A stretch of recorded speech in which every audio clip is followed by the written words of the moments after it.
Ci avviciniamo a Cagliari. Essa sta per diventare la capitale della regione sarda. Siamo ormai alla vigilia delle votazioni.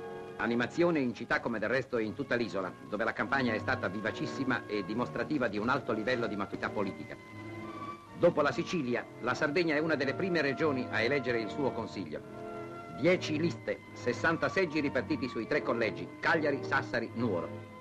Tutta la popolazione ha coscienza di un dovere che è insieme un diritto.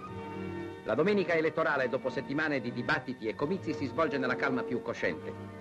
Nei centri maggiori come nelle campagne l'affluenza è stata notevolissima. L'86% degli iscritti ha votato. La Democrazia Cristiana sta in testa e avrà 22 seggi. 13 i comunisti, 8 i monarchici, 8 i sardisti indipendenti, 3 i socialisti, 3 i sardisti socialisti, 3 in sì.